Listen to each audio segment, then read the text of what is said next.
Guess what, Lions? For as little as $5 a month, you can get access to exclusive bonus audio content and help this program grow by joining the Lions of Liberty Pride. To learn more, head over to lionsofliberty.com/support.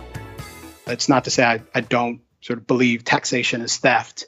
It's just not my opening line in most conversations. It's not winning grandma over.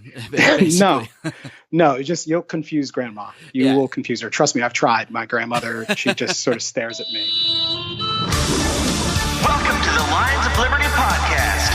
Here's your host, your guide, your shining beacon of liberty, Mark Claire.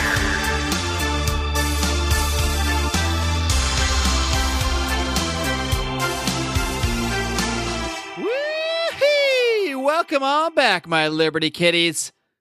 If you keep listening to this show, you may one day grow up to be Liberty Lions. And I plan to help you guys along that path today with another great interview here in today's episode, the 303rd episode of this program, the flagship show here on the Lions of Liberty podcast feed. That, of course, means you can find today's show notes featuring all sorts of things we discuss over at lionsofliberty.com/303. And before I get into my interview, where I got to talk about really some topics I never really get into on the show, especially my thoughts on race, something I really don't think I touched on at all.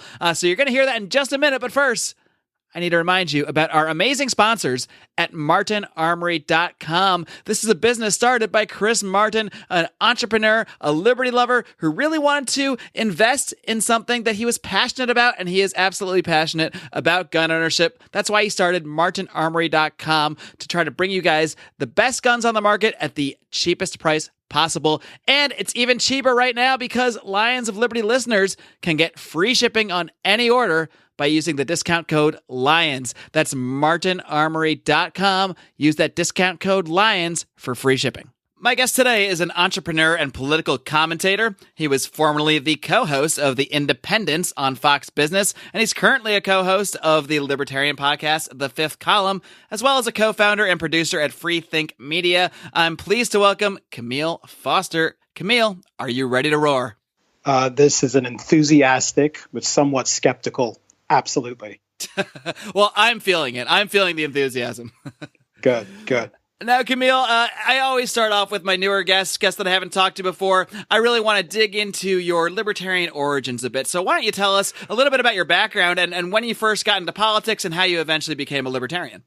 Sure. Well, I am a first-generation American. My family is from the Caribbean island of Jamaica, and I've been here all my life. I am 36 years old now, and for most of my life, I'd say I'd probably been a pretty standard issue Democrat, by which I mean I never thought about it much. I just knew that Republicans were evil and Democrats were good.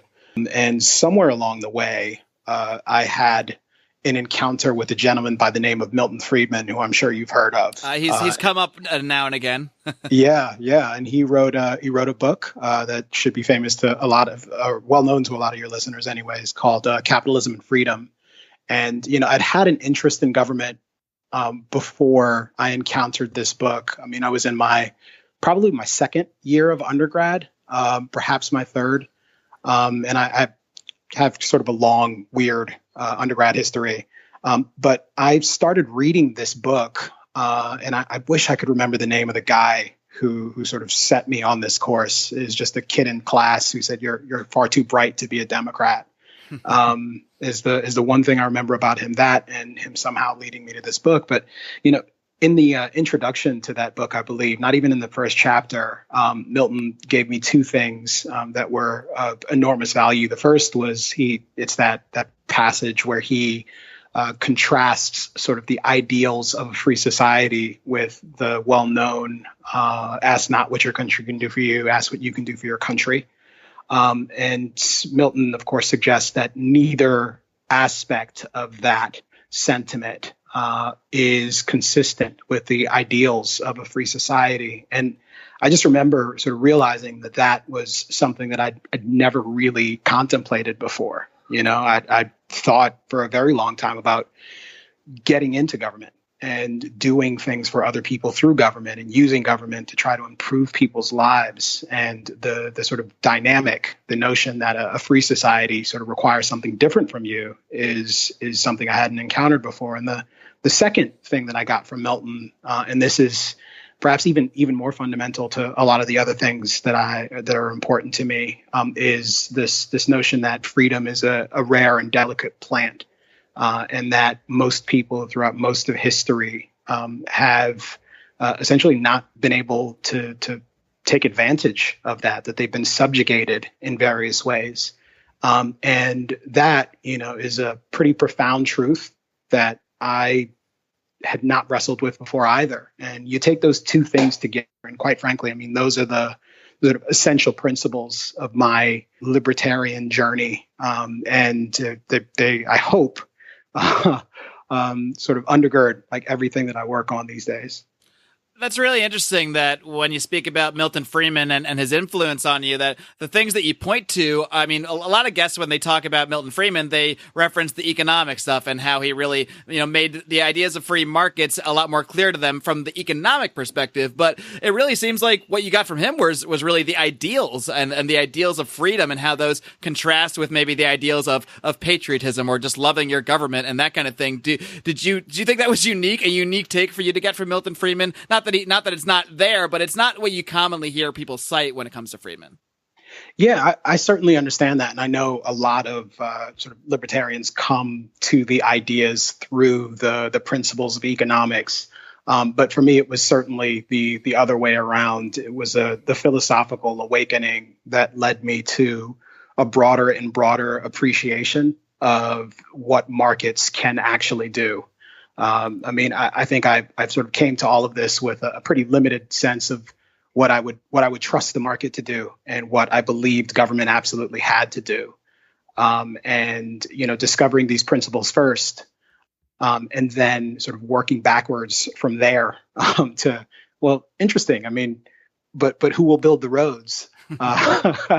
and then sort of sussing that out. And my journey from Milton led me to some other places. I mean, Frederic Bastiat is sort of the second most influential person in the pantheon, and the third is Murray Rothbard.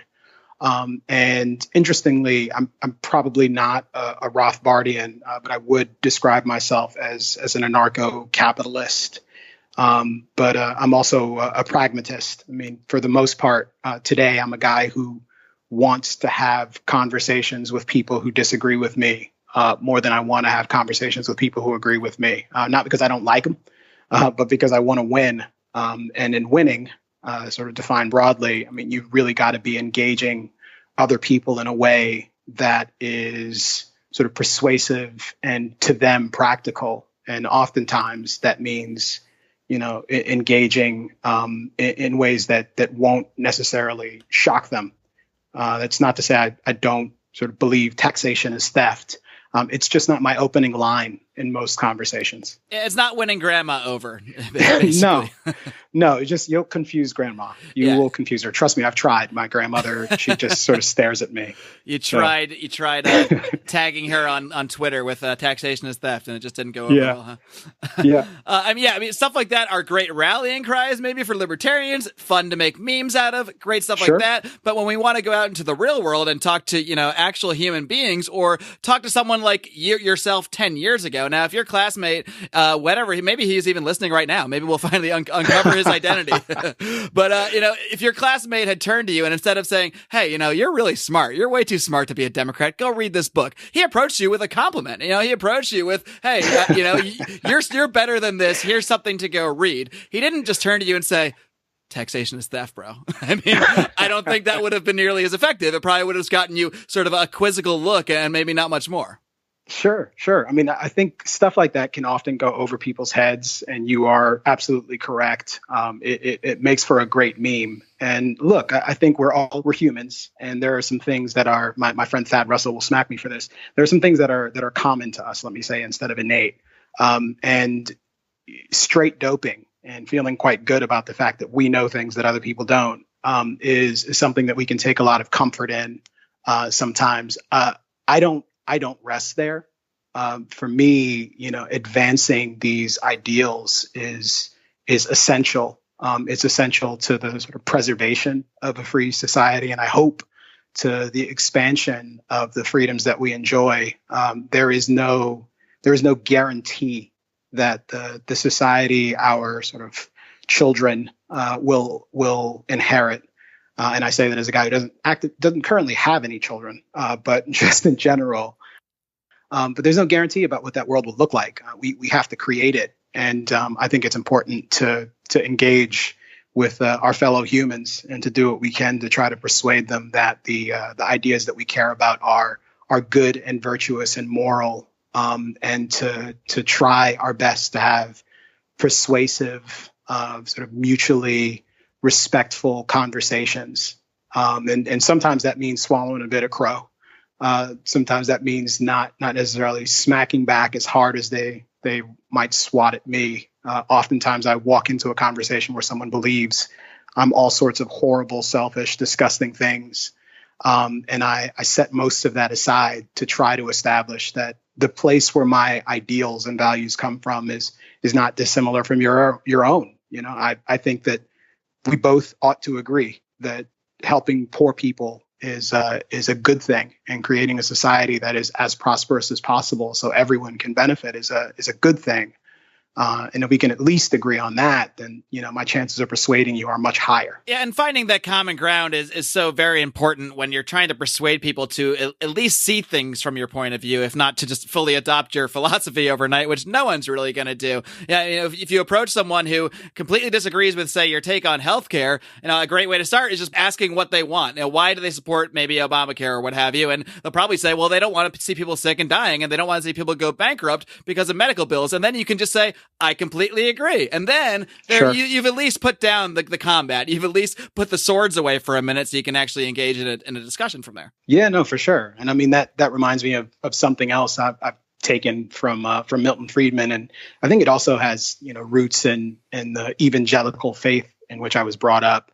But, the notion that if you're able to persuade someone in about 3 or 4 minutes that you are completely correct, you probably haven't done a great deal, because someone else will likely come along once you're gone and give them another 3 or 4 minutes worth of spiel. And they'll be right back on the other side. It's a, I think the goal is to have, a succession of conversations and engagements with people, that there's this perpetual ongoing dialogue that we are, constantly, in some cases, even adjudicating the same thing over and over again, and perhaps for different audiences, so that we can try to create, an ecosystem of sort of persuasive arguments for the ideas that we care about, that are built on the best possible foundations, that make it a point to not merely sort of make a joking critique of the sort of reductio version of their argument, but to do other people the favor and really model what you hope they'll do for you, of engaging with the best possible version of their argument. And I think that steel manning, as it's called, is pretty essential. Yeah, I think one of the hardest things to do when communicating libertarian ideas, or maybe it's not confined just to libertarians, and maybe anybody that has a passionate belief about anything, is to kind of get that guard down and not just spit out your entire worldview in 2 seconds, and to actually do this crazy thing called actually listening to the other person. And that I'm not perfect at all on that. In fact, that was a skill that starting this podcast about 3.5 years ago has helped me develop, because I have to listen to my guests, because if I don't, I'm going to sound really stupid if I just start asking them about questions of things that they already answered in their last answer. But here I am, too busy not listening and getting ready for my next question. So we need to take that same skill and develop it and apply it to our regular conversations, because if you're not hearing what the person says and you're just kind of winding up and getting all your libertarian talking points ready to shoot out, I mean, they're going to realize very quickly that you're not actually listening to them. Yeah, no, I mean, it's transparent when a Politico shows up on one of the Sunday shows or something, and they've got their talking points in front of them, and these are the 3 things that they're going to say. And when you ask them a question they don't want to answer, they will either ignore that question or they might remark, that's very interesting. But the real issue is, and I think it's imperative that we are listening to what people are saying, that we're even perhaps trying to help them refine their own thinking. I think it's pretty powerful when you can demonstrate to someone, again, in a respectful, thoughtful way, that there is perhaps something else about the stated the values that they say they care about, that they're perhaps overlooking or not thinking about in a refined enough manner. I think that can be really beneficial. I mean, my hope is that, in any conversation I have with someone, that they can always walk away from it with something useful and meaningful, and that I can too. My goal, to the extent I'm doing stuff in public spaces and having public conversations, is to try and have mutually beneficial conversations. I think there's something really, really useful in just having that as a baseline. Well, on the subject of communicating with people that don't disagree with you, or that disagree with you, or that from the get-go are going to disagree with you. You actually had some conversations with some people from Black Lives Matter earlier last year, I believe it was. Why don't you tell us how that went? Well, I've had quite a few. I suspect you might be referring to the conversation I had outside of my apartment building. Yeah, that's the one I heard. Yeah. Well, yeah. I mean, this was an interesting evening, and I've got, all sorts of weird heterodox views about race and stuff, but maybe I'll just approach this directly. I leave my apartment and I step outside and I notice a large encampment of young people that are just in this park right beside my apartment. And I approach them and it's pretty obvious that they're from Black Lives Matter because they have signs that say as much. And I walk over, and the first question I ask is, who's in charge, which immediately puts them on guard. Like, who's this guy, security? And I wanted to talk to someone, and I made it clear that I'm just interested in asking some questions. And it's hard to remember exactly how this happened, but I believe like the first question was something along the lines of, well, why are you here? And they said something about, injustice is directed at Black and Latino people. And I asked the further question, and I said, and I believe it was just, what do you mean? Can you give me an example? Because again, I don't want to have a conversation on the basis of what I think you mean by that. Let you articulate it. But just asking that question sort of set them off. And the conversation ended with me being accused of being an undercover police officer, with me being threatened with violence and sort of walking away under a hail of expletives and nasty names. Uncle Tom, or I believe in this particular case, it was Coon that was used repeatedly. And you didn't even disagree with anything because you couldn't even get that far with them. The fact that you didn't blindly accept their premise and dug a little bit further for some specifics, even that act alone was seen as I guess tyrannical enough. Sure. And I mean, look, it's possible, right, that I was giving off a vibe that suggested I was skeptical. I'm walking my dog at 10 o'clock at night. There are kids outside making a mess, and generally not doing things that I'd prefer. It's possible I wasn't making a particularly nice face, but I certainly didn't threaten anyone else with violence. So that didn't start with me. Maybe they were scared of the threat dog. Of violence. Yeah, it could have been that. But they even had nasty things to say about my dog, which is the only thing about that exchange that really made me upset. That as an owner of as a proud owner of two huskies, that is crossing the line. You don't mess with my dogs. You can make fun of my family, my friends, my voice, my podcast. Don't go near the dogs. Yeah. No, they suggested he was malnourished. He'd just come back from 2 weeks at boarding, and as anyone who owns a dog knows, sometimes when they're away playing at boarding, they'll come back a little thinner. So he had just come back that day, and we were trying to fatten him back up. And they suggested that I didn't love him. That hurt me. So.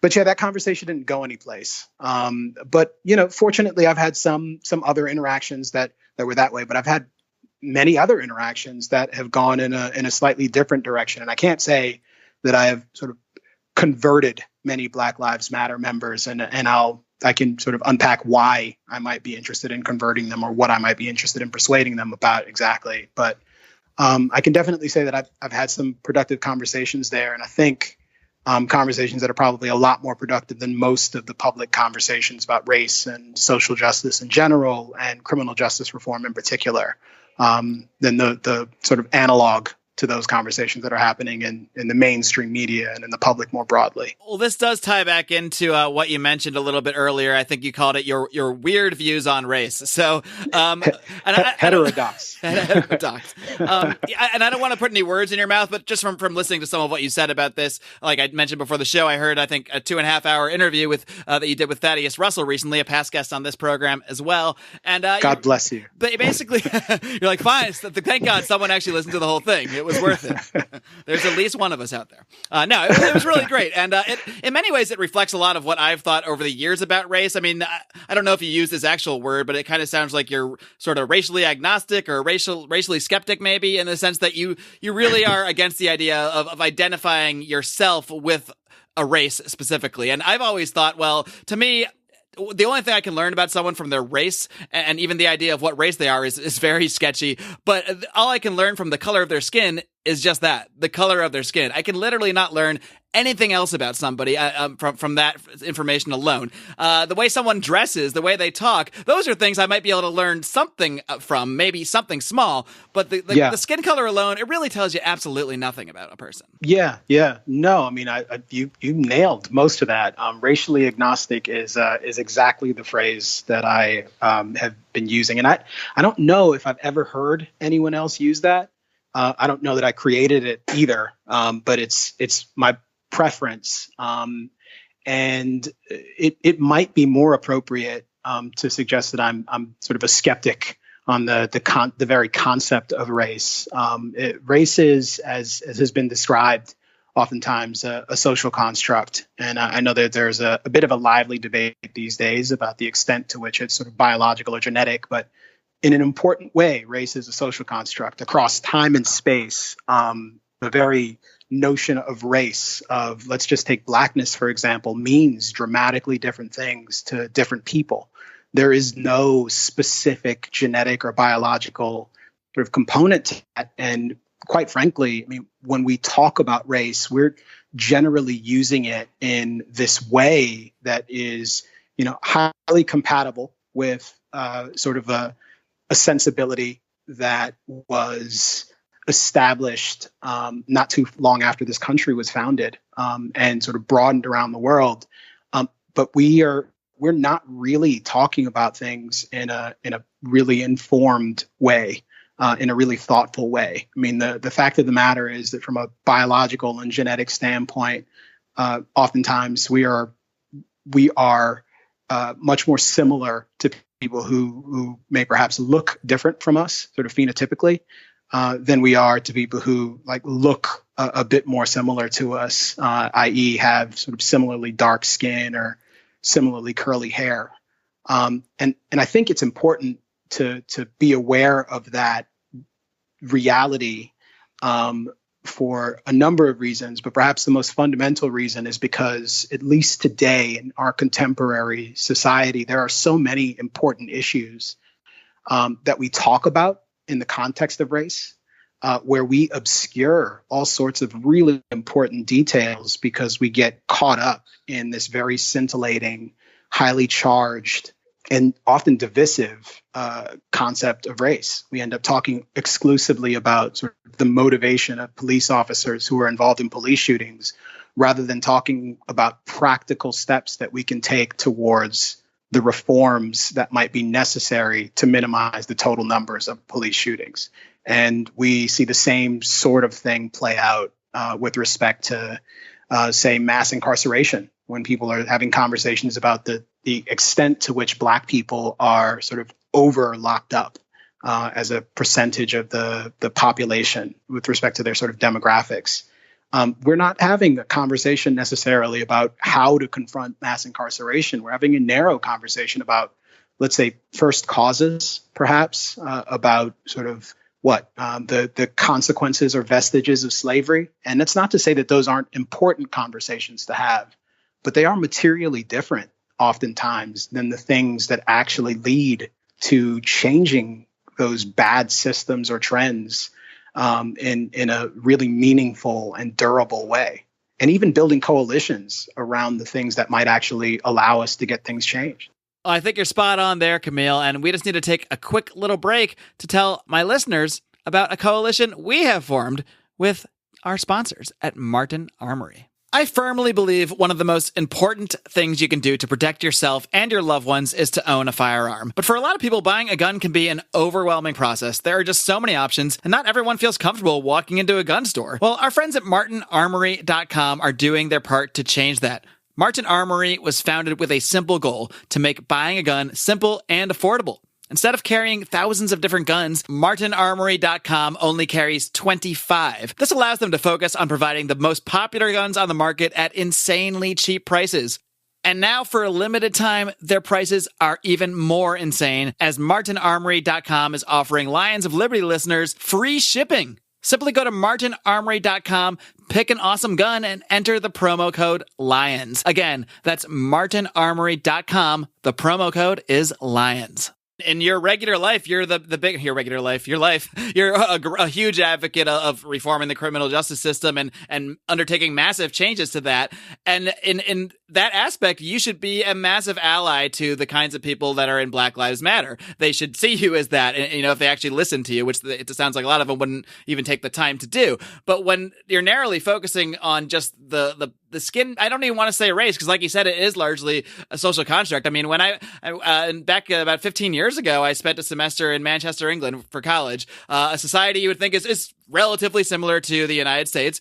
One thing I noticed that my friends, and it wasn't even in a racist way, but when they would say black guy, they weren't necessarily referring to a black guy that was referred to in America. They're referring to a Pakistani person, maybe, which in America, you would never call a Pakistani person a black guy. That's just one example of a culture seeing, classifying race in a totally different way, because it's just the way that they see it there. That there's nothing scientific about that. It's purely cultural. But going back, like you said, when you're focusing on just, say, disparity in the criminal justice system, Black Lives Matter, or somebody might say there are way too many black people incarcerated compared to white people. Okay, so there's a couple ways you could approach that problem. The way a libertarian would approach that would say, yeah, there's way too much incarceration, period.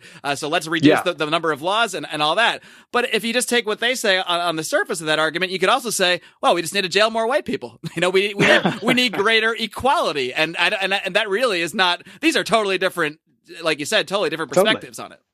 Yeah, absolutely. I mean, it's both, with respect to trying to explain how what we ought to do about this. Oftentimes it comes down to it's discrimination in particular that is motivating people to lock folks up, in which case you're perhaps ignoring the drug war completely, apart from raising some concerns about, say, the disparate impact of, say, crack versus powder cocaine sentencing.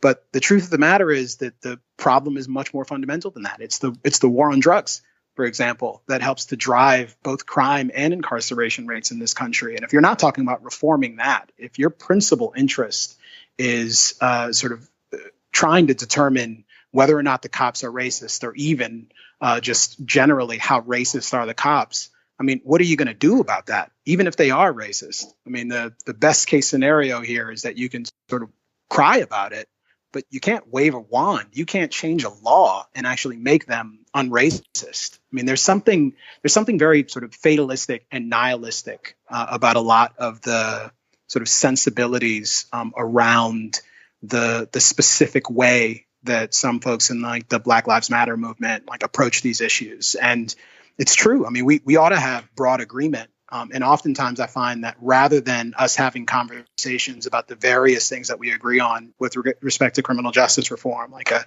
desire for lapel cameras, a desire to see, if there is in fact a police-involved shooting, like an actual trial take place as opposed to just grand juries being convened. Like, we agree on that stuff. We should be able to find common cause around that. But instead, oftentimes it just becomes, well, if you won't acknowledge that this particular person was obviously shot because they're black, then we can't have a conversation here. And I just think that's silly. It's wrong, and it's certainly not focused on outcomes that we might actually be interested in. Right. I mean, just take the recent case of Philando Castile. Now, I maybe the officer was somewhat racist or maybe even subtly racist. And maybe there was some added apprehension or tension because of Philando's skin color. That's possible, but it's pure speculation because no one can really know what's in this man's heart. Nobody really, knows every step that went through his mind in those very, quick moments during that encounter. But what really the conversation should be, why can something like this happen in our society? So what steps need to change so police aren't, pulling a gun on a perfectly legal gun owner? Instead, there's an assumption by many that the officer is obviously racist, the system's obviously racist, so that's the only thing to focus on. And when that's the only thing to focus on, suddenly we're not talking about the safety issue. Suddenly we're not talking about how to protect legal gun owners. We're talking about something completely extraneous that may be true. And if it is true, like you said, we can't even do anything about it other than, combat it with better ideas.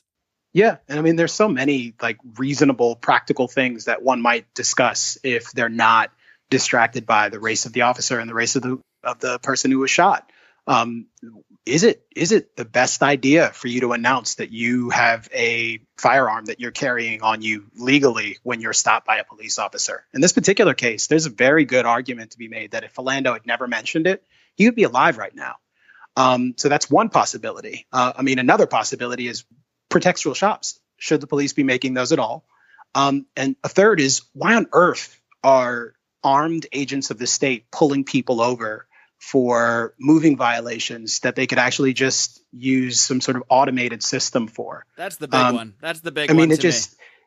And for me, that's where my mind goes almost immediately. Now, granted, with this particular case, there are plenty of things about it that bother me. And none of them, quite frankly, have anything to do with the race of the police officer or the victim. I think that the delta between the testimony that the police officer gave on the stand in that case and the actual interviews that took place on the scene is pretty substantial. And it seems pretty obvious to me that the police officer very likely embellished his testimony in order to protect himself. Now, that's not evidence of guilt, but that is certainly irksome. He was clearly coached into some of his answers and how they changed until the trial. No doubt about it. And like you said, that has nothing to do with his race. So already. No, it has nothing to do with his race, except for his being blue. To the extent they're blue and we're not, and there's different treatment for them, that's problematic. And that's something that we should address and should be talking about. But again, like, here's the conversation we're having. The truth of the matter is that for the New York Times, the Wall Street Journal, the Washington Post, and I included a conservative publication in there deliberately, everyone is looking for this very familiar narrative about blackness and whiteness, about white supremacy, about privilege, about minority disadvantage. And the two words are almost synonymous with one another today. And they're just not arriving at this conversation. And quite frankly, I just don't know that you get around to fixing things. You certainly scratch that itch to demonstrate that you are an enlightened, or as the parlance of the day is a woke person, because you care about racial issues. But quite frankly, I'm not interested in putting on a show for anyone. I want meaningful reform and change, and I am pretty confident that race in many cases today is an obstacle to us getting around to having those conversations. So as a matter of self-identification, I don't go there because it's unnecessary. I'm all sorts of remarkable things before I get around to sort of the shade of my skin. And in the context of public policy, I mean, unless there is obvious, explicit, incontrovertible proof that race is a huge issue here, for the most part, I'm probably looking for more meaningful factors, because why wouldn't you? I mean, that's just the reasonable thing to do. Right. And there is a kind of maybe somewhat of a virtue signaling that goes on maybe in some of these groups. And it kind of ties back to what we were discussing earlier with like the taxation is theft thing. It might get you points with your group, but it's not going to create much change. So, calling a cop racist, it might get your points with your group, but you're not going to get any of the fundamental changes as a result of that you would really need to prevent more things like this from happening in the future. Yeah, for sure. And I mean, I think there are also perhaps some unintended consequences there. I mean, what happens to a community that arrives at the belief that every interaction with the police is going to be dominated by the fact that they're Black, that they are likely to receive impartial treatment because of their Blackness. Like once you have sort of received this this accepted wisdom, this fact about the universe, your interpretation of virtually anything they do. I mean, he could just be having a bad day. He could just generally be an asshole. He might actually be being really, really nice to you, or she. And your interpretation of this is, what is that? Is that because I'm Black? That is a disadvantageous way to interact with the world. And it also could lead to a pretty nasty cycle. If your first response in a nasty situation, in an unpleasant situation, and let's face it, every interaction with law enforcement, generally speaking, even the ones of our choosing, is generally unpleasant. Like, you're not calling them because you're happy, and they're not stopping you because they're happy with you for the most part, right? Like, something is wrong even if they're saving you. So it's always high stress. It's always problematic. But if in that high stress moment, you're retreating to that and you start to become hostile because of it, I mean, what does the cop do in return? It's a bit of a vicious cycle. And that's not to say that the obligation is on you to behave yourself and not the police officer. I haven't made that argument, but it is to say that there are multiple layers of potential baggage associated with having this well-worn racial narrative, having a bunch of biases that are sort of connected to it, and not opening ourselves up to the possibility that there is sort of more to any particular story, and that our appearance is not our destiny. It doesn't say a great deal about who we are. It's not something that we should have sort of pride or shame in particular.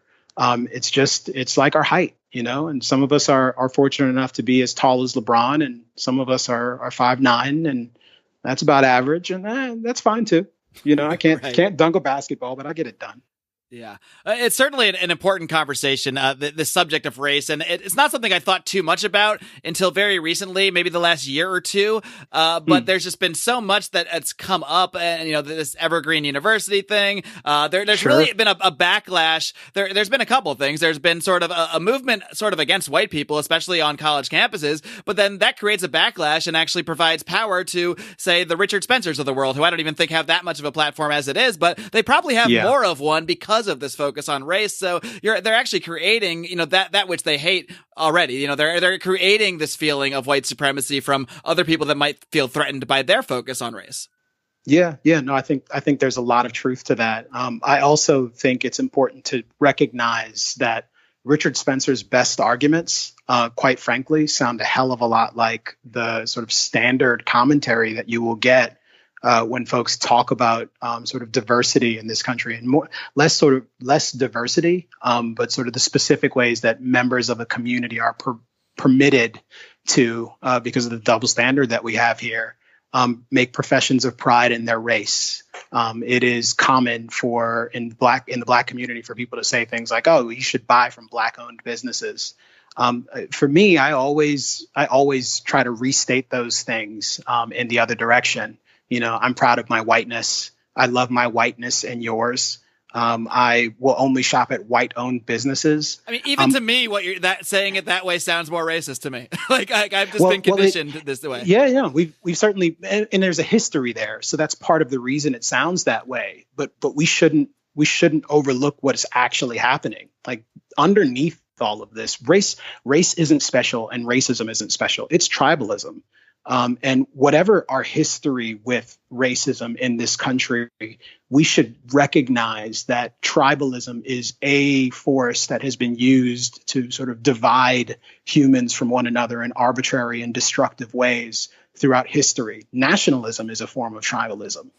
These things are very much the same, and the end result of sort of intense tribal loyalties is nearly always something tyrannical and ugly. And it nearly always means that we're overlooking important truths about the world around us. And for me, honestly, it's my libertarian beliefs, my convictions about the world, my sensibility about sort of the limited endowment of human freedom that humanity has had for all of its existence on this tiny dot.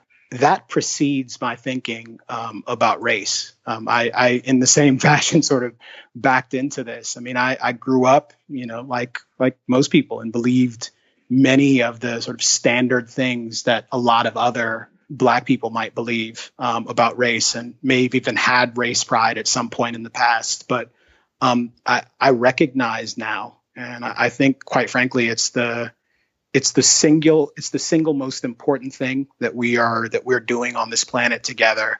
I recognize now that is not the proper place to sort of draw a line around myself and say, this is who I am. There's something remarkable about the fact that as humans, we've been sort of constantly expanding the sphere of our tribe and finding ways in which we can extend sort of the same general sense of reciprocity that we would give to like a family member to various other people. Not to say that they can make a claim on our lives, but that they are, entitled to the same right to life and liberty and property that we are. The broader you can expand that sphere and the more universal that principle and idea is, the better. And quite frankly, I just think various forms of tribalism get in the way of that all-important fundamental project. So I find myself pushing back against it a lot. But I also want to be sure that I'm checking myself. I mean, there's certainly still racism. It's just, quite frankly, oh yeah, of course, right. It's overstated, and it is not impossible to exaggerate even the degree to which it's wreaked havoc in the past. It is a mistake to pretend to believe that even chattel slavery in the United States of America is unique, not because chattel slavery wasn't so bad, but because most people throughout most of history have been subjugated. And if you miss that essential point, you might lead yourself to believe that, well, this is just about race. This is just about that bad thing that happened in the United States.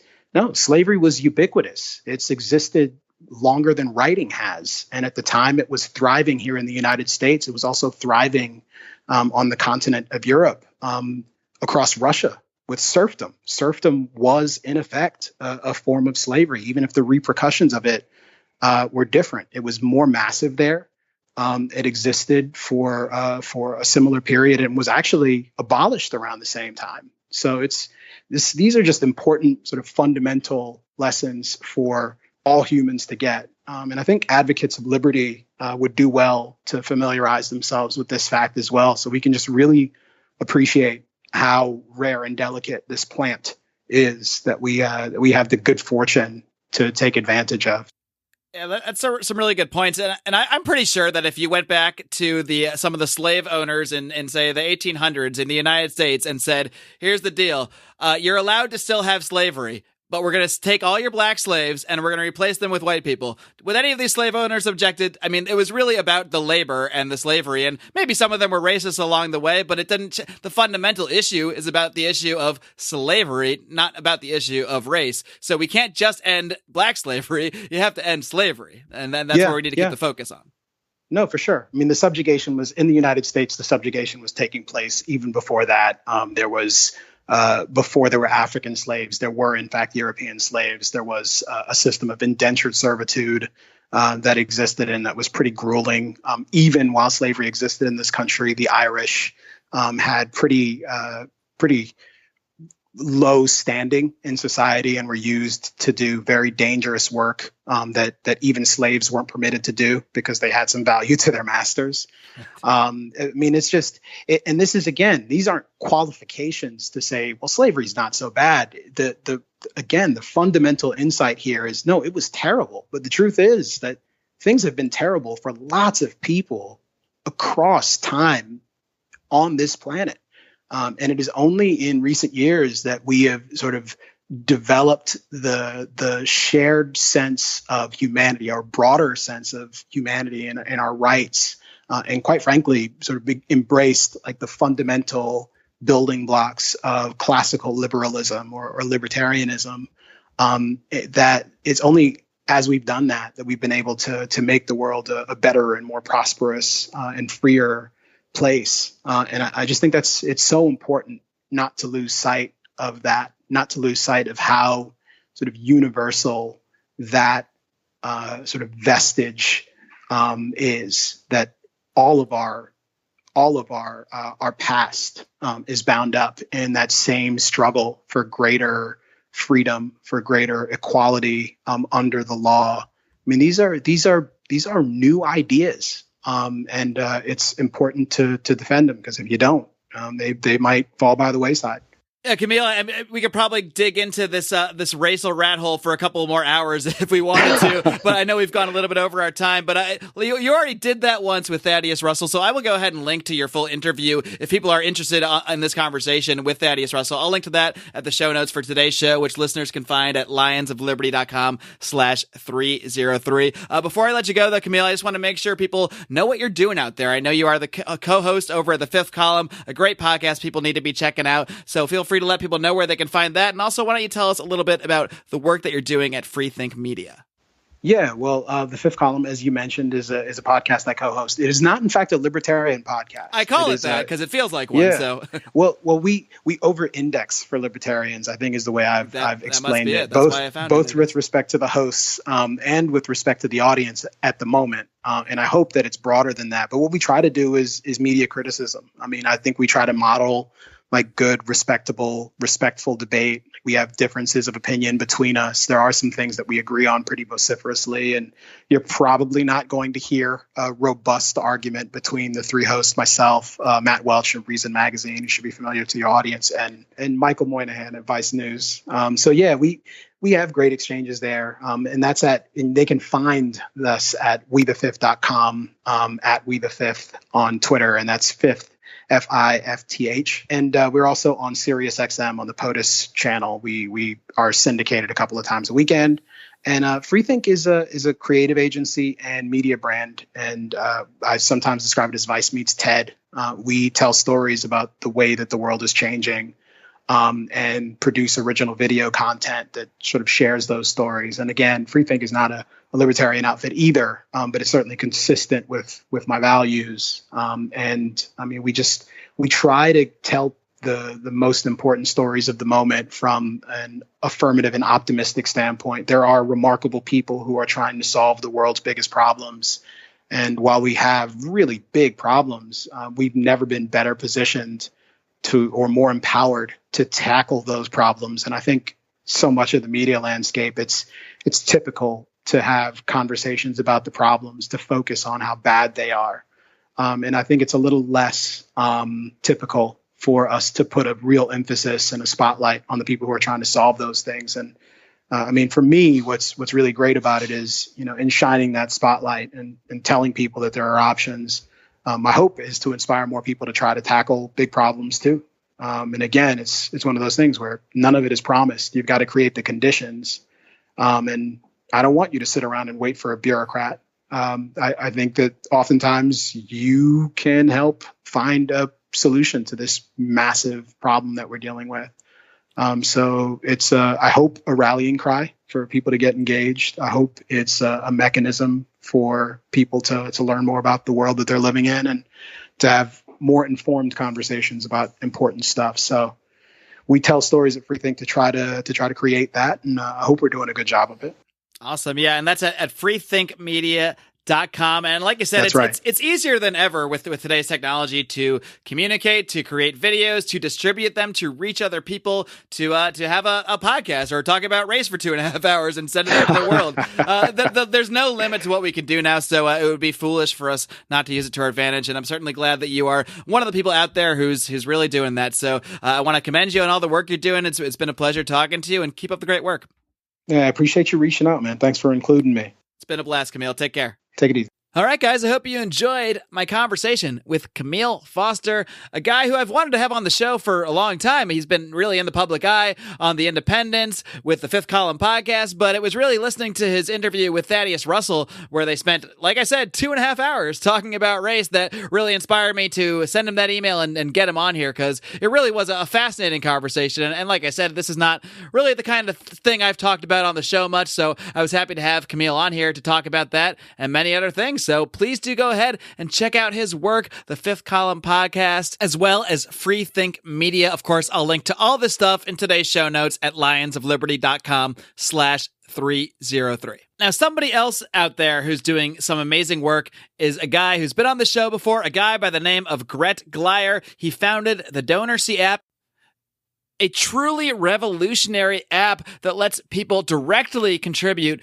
to charitable projects all over the world. I interviewed Gret back in episode number 289 of this show, and since that time, a fan of this show and a member of the Lions of Liberty Pride by the name of Clint Rankin, he decided to start a group called Walk the Walk. You can find this group on Facebook. You can also find them at walkthewalktofreedom.com, and the goal of this group is to gather libertarians and people in the liberty movement together to fund specific projects every month. Now, I have to admit, I've recorded this section of the podcast twice, and the reason I'm doing this twice is the first time I recorded this, I was telling people about the project we are trying to finish up, the well in Malawi in Chingaluma Village, which is going to provide clean water to 300 families. Well, guess what? Before the show aired, you guys finished funding it.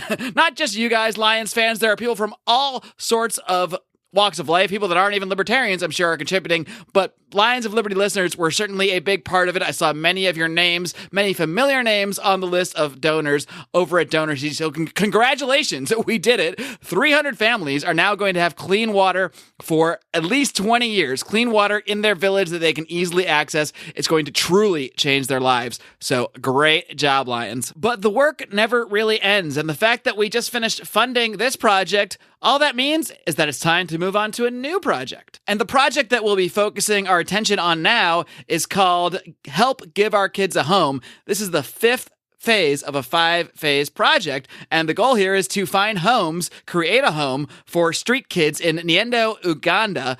These are kids that many of them are AIDS orphans. They live on the streets. They have really nowhere else to go. They're eating out of dumpsters. They're getting diseases. Many of them are getting kidnapped, given away for child sacrifice. This is some of the kind of crazy stuff that goes on there, all because these kids really have nowhere to go. So this has been a very large project over the course of several months to build this home in Nyendo, and this specific phase, the last phase of the project, is to build the showers and the bathrooms. Obviously, very important in the sense of getting these kids clean, keeping their hygiene good so they don't get diseases. So now that they have a place to live, they'll actually be able to keep themselves sanitary. Now, the original total for this entire project was $55,000. Pretty big number, but that's why they broke it up into phases. This is actually the fifth phase. So the project is almost entirely complete. This specific phase is focusing on building the bathrooms and the showers, like I said, and the amount left to fund that part is only $2,930. I know we can bang this out in the next month, especially if we reach out to all our friends,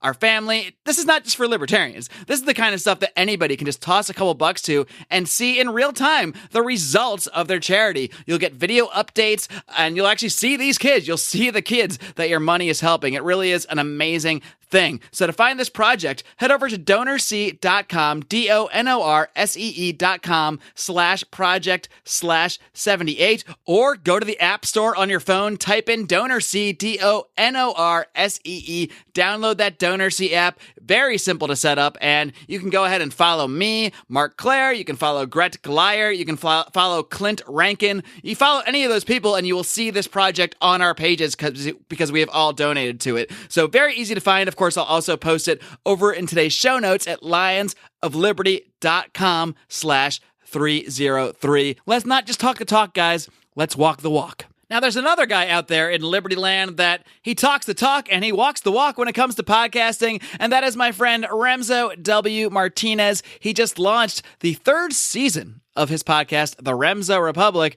and lo and behold, he had this amazing guest. I just listened to the show. It's really, truly amazing. I don't know if you've heard of this guy, Mark Claire of the Lions of Liberty podcast. That's right, it was me. I was the guest on the premiere of The Remzo Republic, and really had a great conversation with Remzo. I got into a lot of things I don't always talk about on the show, like why we approach the podcast the way we do, and some of the ways I approach talking about the ideas of liberty. We got into all that stuff. I did want to give you guys a little bit of a teaser, so right now I'm going to play a clip from that show, and if you enjoy it, which I know you will, why don't you go over and subscribe to the Remzo Republic? But for now, here's a little preview.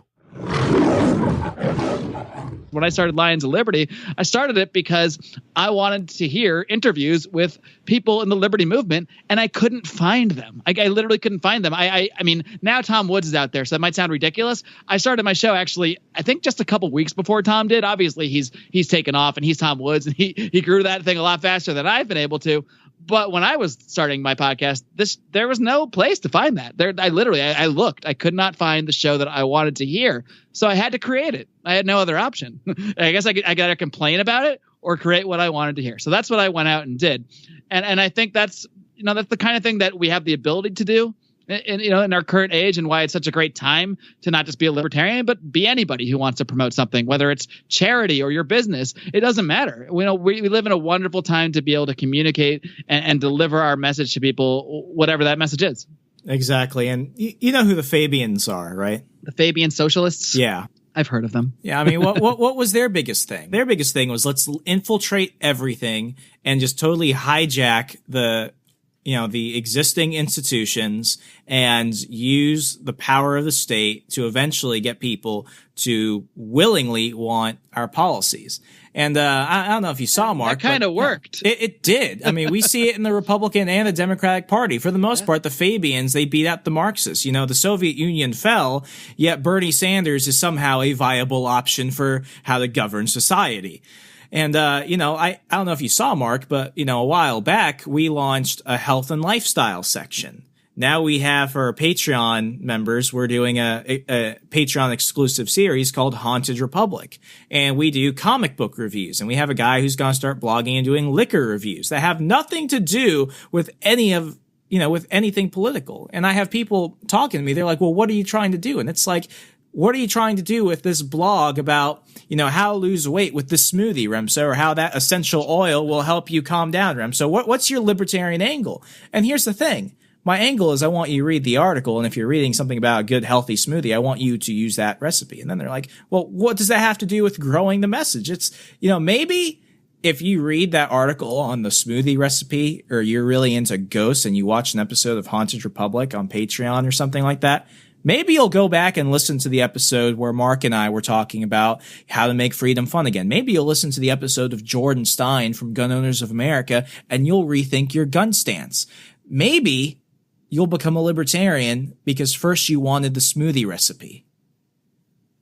There you go. Yeah. I mean, it's all about bringing people into this conversation. I think that's the important role that people in our position can have. And there's a lot of ways to do that. And the way to do it isn't necessarily by just hammering on the same exact libertarian topics over and over and over and over. And that's why I try to bring people in from different walks of life that are doing different things. I mean, and there's so many people out there doing it. There's people, our friend Johnny Adams is out there making the Liberty Force comic. You got Eric July with Backwards. You got people doing stuff in so many different realms. And that's what we have to do. And they're doing that for a reason. I mean, you could say, why are you rapping, Eric July? That's not liberty. But, he touches on a lot of liberty themes. But not only that, even if someone just likes Backwards and, isn't really interested, isn't thinking about their songs politically, I don't know, you're still going to end up on Eric July's fan page, and suddenly you're going to see some libertarian stuff. So there's a lot of ways to bring people into your ideas, and they're not always by just saying the same ideas over and over. Exactly. Mark, we've got to wrap up the show, but just, one last question. For people that are trying to break into, entertainment media, that are trying to do that explicitly to promote the message of liberty, what's the biggest thing you think they should avoid doing? Like the biggest mistake you often see? Because I see people that spend thousands of dollars and they read all the books and they try and do all the obvious things, but then they start and they just completely flounder and flail, and they're done before they knew it. What's the biggest thing you wish people could avoid? Well, I would try to emphasize avoiding, thinking that you're going to solve the world in a week. You're not going to get what you want. You're not going to produce whatever product you want or craft whatever message you want overnight. And you're going to experience a lot of frustration, not only right away, but the entire time. There's not a week where I don't end up frustrated over something podcast related, even if it's just logging in and seeing numbers that are a little lower than I wanted them to be. And then I get annoyed by that for a few minutes, and then I move on. Because that's going to happen, because things are going to ebb and flow, and you're going to run into pitfalls. And I think the biggest thing people do is they're not ready for that, and they kind of assume everything is going to go smoothly. And the second they don't, a lot of people bail. And that's why the average podcast, I think, lasts no longer than 7 episodes. And that's not because podcasting is impossible or really, really hard, but it does take consistency and it does take persistence, and you're gonna need those qualities, because you're gonna run into a lot of pitfalls along the way. You're gonna run into a lot of frustrations, and you're not gonna see the payoff right away. Frankly, years and years later, you don't always see the payoff. It really takes a lot of time to build up that audience and to craft what you're doing, to make what you're doing better. My God, we just put out our 300th episode. And if you listen to episode 300 and episode 1, they may as well be different shows. I mean, that does not sound like me in episode 1. The audio quality sucks. I barely know what I'm doing. I'm all over the place. The editing is terrible. I mean, it's a totally different thing, but I never could have had episode 300 if I didn't have episode 1. So if you decide you want to do something, whether it's a podcast, whether it's video, whether it's just crafting your personal message and talking to people differently, all of these things are going to have pitfalls along the way. They're all going to be frustrating. You just got to embrace that. You got to embrace the frustration, embrace the pitfalls as part of the learning process, because you need those. You need those to be stronger. You need those, I wish I could think of a good superhero analogy, but it's like a superhero who they gain their power by absorbing blows, and every punch they take. I'm sure there's a superhero out there that I'm not thinking of that actually has this quality, but if they don't, then I'm making it up right now. But the more hits they take, and the more power they absorb, the stronger you can project later on. So take your hits, embrace your hits, welcome them, but don't let them destroy you, and be ready for this pitfall, because it's going to occur. You're going to be frustrated, and you got to just love the whole process. All right, guys. And again, you can hear my full interview with Remzo W. Martinez by heading over to theremzorepublic.com. You can find him on iTunes, find him on Stitcher, find him on SoundCloud, find him anywhere you find podcasts. You're very smart people. And hey, while you're there, if you haven't done it yet, why don't you not only leave Remzo a good rating and a review, but leave us one too. 2 for 1. You can take care of all your podcast business while you're over there on the old interwebs. And be sure to come back next week, because it is going to be the return of everyone's favorite segment here on Lions of Liberty. That's right. I'm going to gather some very brave alcoholic lions for another edition of Libertarians in Living Rooms Drinking Liquor. And we are going to have a very special guest, possibly the biggest guest to ever appear on Libertarians in Living Rooms Drinking Liquor. But I'm going to keep it a secret. I'm going to keep it a secret for now. But members of the Lions of Liberty Pride, they already know who it is. They get some insider info. So if you want to get info like this ahead of time, just head on over to lionsofliberty.com/support. Until next Monday, folks, don't forget to check out Electric Liberty Land this coming Wednesday, your weekly dose of comedy, culture, and liberty with Brian McWilliams, as well as John Odermatt's weekly look at the broken criminal justice system on Felony Friday. Until then, I've only got one more thing to ask of you, and that is to live long and live free.